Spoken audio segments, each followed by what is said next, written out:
You're investing a lot of money in other companies, but I have two very interesting companies for you. One company is called WebEx. It's a very small company in Silicon Valley, and the other company is top tier.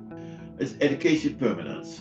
Because my role as an entrepreneur was more as a kind of chief innovative officer, giving trust for these big companies. That means your desire is much more than where you are, and you go down and bring something new.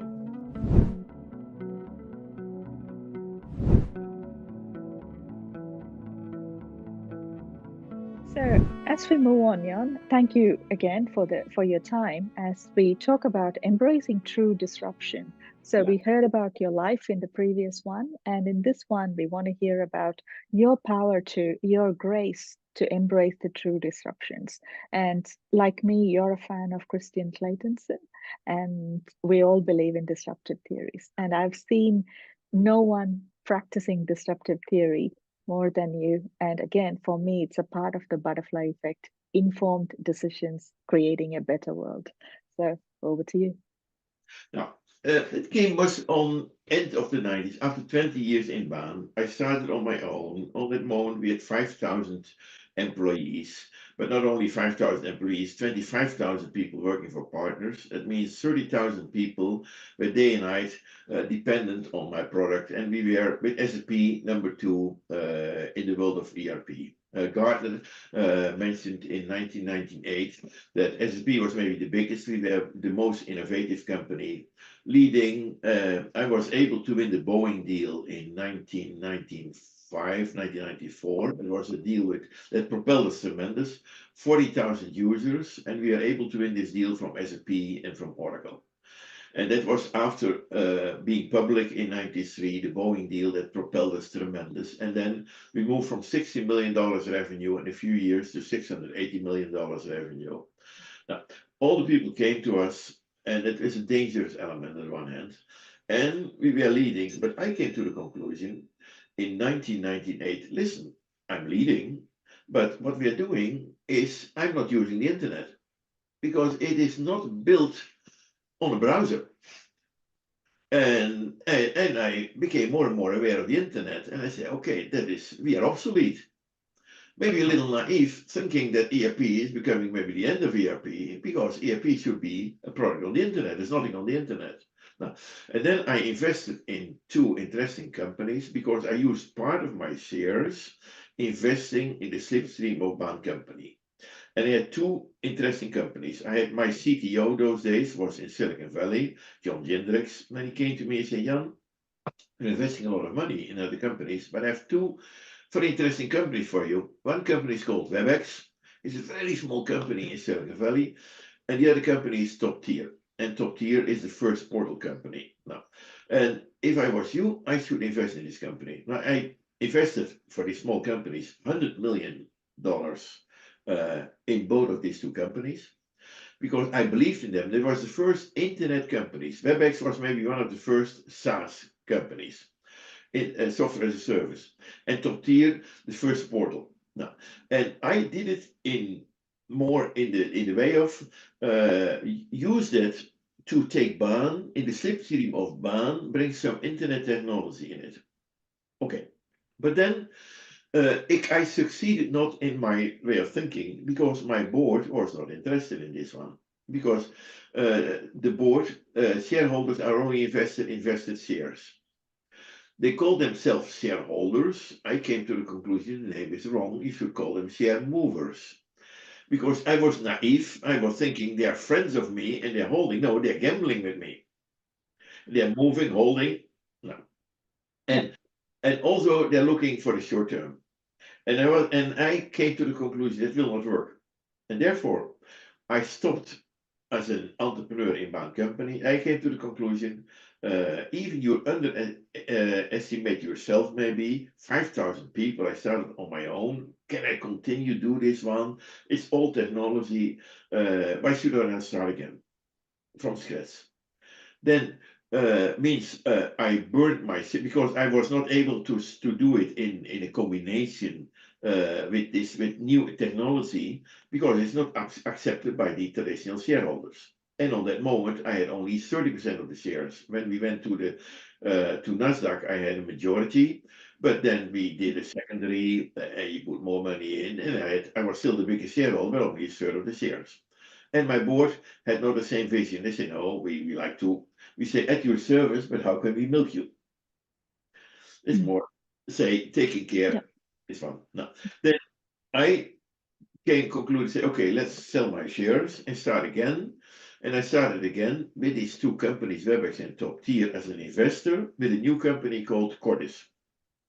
And my dream with Cordis was in Baan, we were masters in silos, but we are building everything in one database.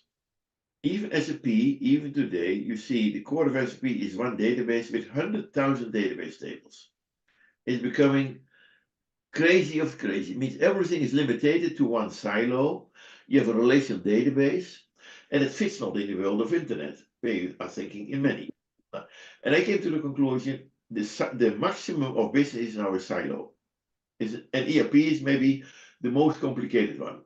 But it's not the end-to-end businesses. Why should I not build something what we call BPM, Business Process Management, and linking all those silos together to end-to-end processes? Then we take an ERP silo, but also we take a product lifecycle management with CAD/CAM and all the elements. We take CRM, we take warehouse management, we take financials, and we are respecting all those transactional driven systems, transactional driven. They are obsolete, but good enough maybe. We bring them in the internet with service-oriented architecture, BPM, and then we build it to end-to-end processes, and then we optimize, we call it already composing. That was what I called composing, but not composing ERP. The silo could not be composed. It's composing on the internet. Now, and I spent there also another 15 years. It was interesting. I had money enough. I invested a lot of money, but it was still too early. This is interesting, right? So this type of disruption, though it is a conscious change, also brings in a lot of other challenges like personal readiness, family readiness, and also, as you said, people who are close to you, your team readiness, stakeholder readiness, and all that stuff. So how did you navigate that as a person and also as an organization? Because staying ahead of the time and working with this changing world is not easy. That's true, but navigation was easy because you start again small. I started small, and in Baan, I traveled everywhere around the world. For a while, I had my private plane because I traveled 600 hours in a year, and I was every week in boardrooms, and then in Komatsu, in Japan, and in Boeing, etc. That was an element of continuous learning. It's education permanence, because my role as an entrepreneur was more as a kind of chief innovative officer, giving trust for these big companies, and you have an institute around you. It means it's no longer that you are, and even I came to the conclusion the name CEO should not be longer to me, because you have too much an institute. I delegate this name as CEO to a top McKinsey guy. And I took more the role of maybe a chairman's role, and guiding a little the company. But I saw that my interest and my influence is becoming less and less and less. Now, then I started again from scratch. In the meantime, the company was acquired. It was in 1999. The company was acquired by Invensys. Did not so good that even we moved down. That was already when I was already left the company. But okay, and then when the company was also, Invensys took it over, I had no longer anywhere, and I was no longer related to it. I started again, and many people ask, Jan, can I work for you, especially in India? And then on day one, when I started, I had only one employee myself. And day two, I had already 200 employees. And I took 200 of my core people in Hyderabad and say, okay, you can come with me, only a small part of it. I give you the same salary you had before, but I give you all the elements. That was an enormous power. The first year, we had no revenue, and we had $60 million negative EBITDA, but it was fun. We had money enough. I mean, it was disruptive. I put a lot of money in it, believe in it, no constraint, and I built everything from scratch in this SOA world, service-oriented architecture world. We built the SOA APIs, we built this BPM stuff. We invested a lot of money again in internet-driven stuff, and I learned a lot from WebEx and Top Tier those days. Now, but then to a certain point, I had my dream to use the top tier technology in around Baan company. Did not work out. Now and then later on we sold top tier. I was on that for a while. I was a majority player in top tier. Shai Agassi was the founder. But then some venture capitals were also in.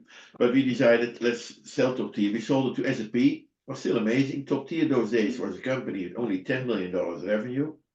10 million losses, but we sold to S&P for $400 million because as a replacement for NetWeaver. And Hasso Plattner took it over. He was not willing to deal with me. He was a little afraid, but he took over. Even Shai Agassi and Top Tier became a small, an important part, even for S&P. Now, we even had some money from this one, and we could continue with our core stuff. Disruption provides a beautiful opportunity, as Jan explained. It is the one of the core reasons for transformation. It also gives us an opportunity for new thinking, and we have the opportunity, or we have the blessing, to use the butterfly effect, to use any disruption to create the world that we need to. So making a conscious change matters, and what we do matters. So if you're an organization embracing disruption, go for it, and that is what makes you you. You will be doing something else, but that is you. You'll discover the true self. With And that, but you need for disruption maybe one element. For disruption, you need pain. If everything is going good, you enjoy it too much, and you continue. And that's the Conway law. Look, even today to ERP, to SAP, to Oracle, etc. It's, in my opinion, becoming a dangerous element. But okay, after us the flood, no one is giving up. It's like a pyramid fund. But you need pain for disruption. And that because it's not easy. You give up a lot of stuff. You give up the wealth of that moment, and also the benefit, but you need a drive, and frustration or pain could be a very good element to do some disruptive elements. That means, and also that means your desire is much more than where you are, and you go down and bring something new. and this is beautiful again, right? So pain is the one that teaches us endurance. Pain is the one that keeps us moving on. And it is something that sometimes we do not sit often, as you say, in the spirit of the unknown and embrace what that actually brings to us. So this is an opportunity. And pain is hard, and I had also a lot of pain in business, also personal. I lost my son. One of my sons was murdered as an evangelist in Nigeria. It was hard for us as a family, but God took him home. And then in all the deepest pain, and even in the Bible, Hebrew 12, you can read it, when pain is coming, it's not attractive, but after hindsight, if you look in hindsight, afterwards you can see the lessons learned. And let me say it this way, what is pain? The problem is most people cannot deal with pain, because the pain from yesterday is not pain today. But for most people, it's the pain from yesterday, it's the frustration of today. But if you look to the pain of yesterday and you are today free of pain, should be the joy of today. The pain of yesterday can be the wisdom of today. And that's the difference. And that's always the core element in life. Learning and wisdom is always combined with pain. And I believe that also that the Lord is protecting us, growing us, and making us better. And pain is also a good opposite your ego.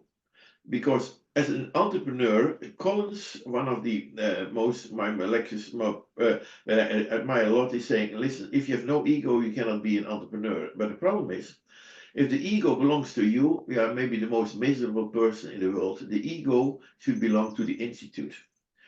And that is an important element if you can accept that. And even if you are an entrepreneur, you have some components of to be an artist. Otherwise, you cannot be it. And you're focusing. And it's extremely dangerous. You deal with dangerous elements. You're different than other people, and who can bring you in a tremendous, terrible element. You look, many people they like to the big ones, but they do not respect the big ones. They say, "I'm happy that it's not my father or my mother, but even I look back to all these billionaires. Now, there is not so much respect, but we obey them. Now, that keeps you humble." As being as have the components of ego, have maybe the components of a little narcissist, the Lord can make you more humble to surround you sometimes with pain with other elements. And even that could be a good element for disruptive new things, because then if you have no pain, you're open for new ways. And this is again words of wisdom, right? So it's embracing the pain, embracing the disruption, and trusting the one above to be able to navigate whatever comes across. And as we look back at your life, the conscious changes and the effect of those changes, that has made you who you are. And this is like fantastic. And all the companies, that is the legacy of all those companies and the people who work in the companies and the clients who you have serviced, they carry. I see it as God's blessing, as a protection. Like if you look in the Bible in Job was protected, and later on the Lord gave him even more. Now, but even what is the most important thing, what you're doing in business is you have to serve first, is customer intimacy. Take care that you have a benefit for your customer. Although, for me, the most important element is still not my customer, it's my employees. This is the family, but we have to serve first the customer. And even with marketing, it's dangerous to take the skills of marketing because you lie the most in marketing. Still, you should believe what you're doing and take always care that what you do should be beneficial for the customer. Then it can be beneficial for us, all of us, the stakeholders, and it's everyone therein. And that is great. And that brings us to the closure of this episode on embracing disruption and what disruption can offer. So disruption is an opportunity for change. It is for transformation. And overall, it is an opportunity to make our part, to make our world better, embrace those we serve better, and get to know each other in a connected world. So Nice. with that, yeah, great. With that, we'll start the other episode, which is the ERP of the future.